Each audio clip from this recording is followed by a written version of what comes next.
Enyo ahaye OGUAA mpoano. Na mazi series bi rebron kakra. Matoni is in the beauty of the coast. OGUAA mpoano. Enye nkonkonze pe na ebohu wo ho. Ebohu nzama esitira huru pii. Ebi ina the last time mukosha asifi akatichwa mzebro no. Ende mejina gwae ola mpoano. Eho ne metwa Sunset Beach. The beauty of the coast. Yes, a part 2 no yes a brohan. Inti sa ye bene pre kakra kra na say yesha ha o yefe pa o send there's a warrior won pa no ha na there's a wire won pa no no yefe. If you are 3 years, if you are 2 years, if you are home way ano. Nkofu so godo warrior. Inti no ye wo Black Star no opposite pepe aha na yezi dwumei. Enkano no nanka ejina Cape Coast Castle tokru bi wo ha wo chiro de Elmina Castle ni de bi se de benazinti na won makwan ma wonsi bibia wo mpana wa akade intumi nsi any permanent structure wo mpana Sunday ehokra no was a chire the link between Cape Coast Castle and Elmina Castle no wo hwe ha wa embere no na communication osu kodo was a share flags na nzama was communicate. Na yeba ya obo boost another obo bohen tourism ewo mpoano ha. Ebinom se za waye mom no wa se mfarofo ho na adwuma. Obi so se the shares ayan mfarofo na obese ponano into the beauty of the coast part 2 na mzebrowi yanko yenra honhwe. Inti mifi mpoano hɔ na mrehen Sun Beach aha na migina mrukase inti hwɛ me fewo no nyinara OGUAA mpoano mezi kana aka inye fiem ko na ebohu OGUAA mpoano mepede hu de obiara ntie maka da menye advert mfama no na so yi na mom abra yekotwa ifi nwura kankan wɔ amanfo mpoano no edom nyina na wiase nyina dwene de igwa bon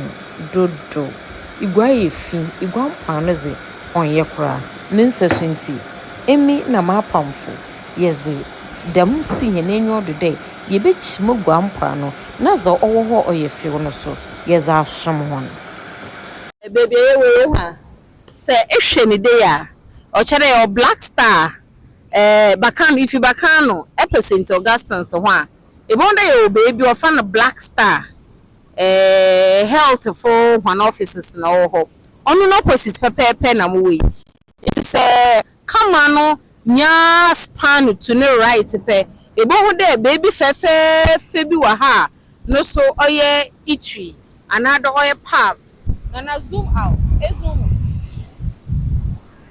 baby wa ha no so nkofo ji ho na enyu wo ho nti hen OGUAA mpoano nye fim kote na yetwe na mom yesanso ye recreational centers wo OGUAA mpoano ayeba nti ebosha apria na mutina n'enyimi apria na mutina n'enyimi na ihe na echi anad baby me face car kwano nanso ahei nkofo agigi bebre a was a recreational centers aso oye de yebeye ne dam anade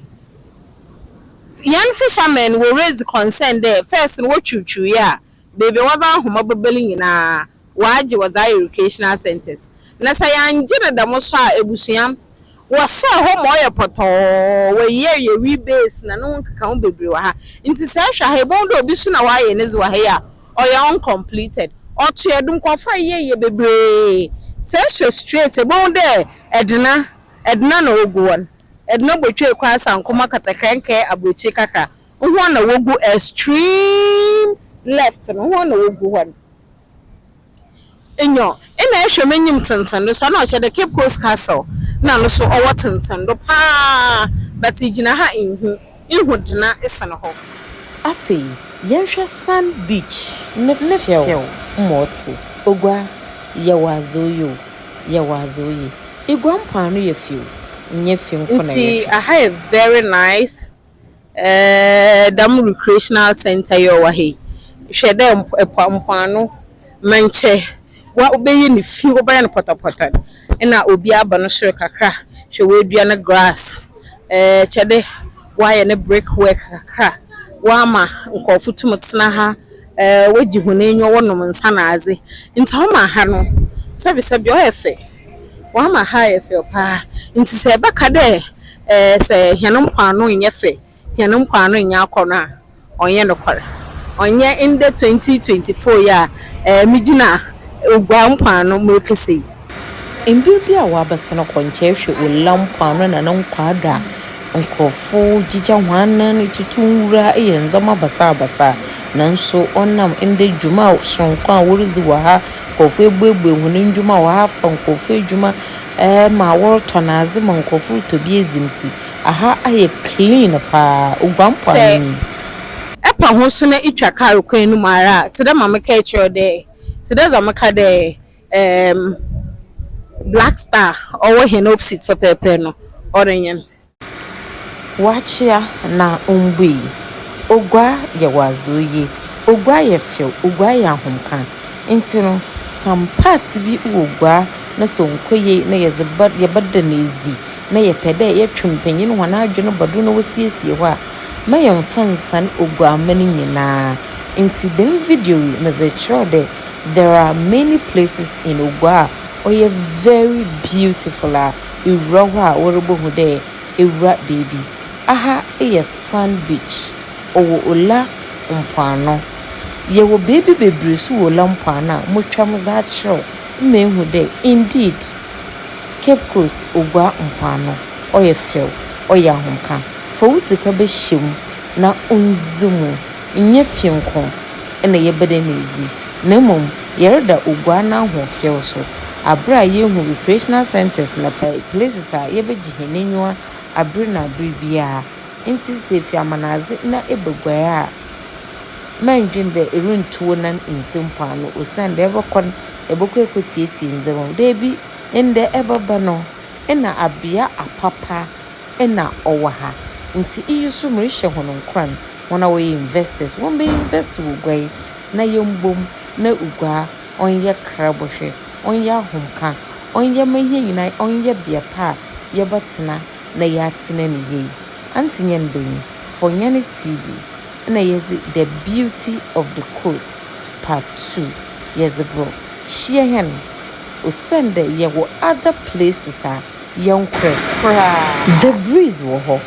Hatchland beach wo ho Lemon beach wo ho Savannah shipyard Lush ena no honka ka ho bebre woni na wo ho abana na ye botoba so ye dwudwom de ntetia ye be yina akoma na ye za tubo mo biare hu mo gbai na hofe waye na wekosi nti for wagen for wakoma for wenyamnyam bibiara ta ogwa echi na ye wazoye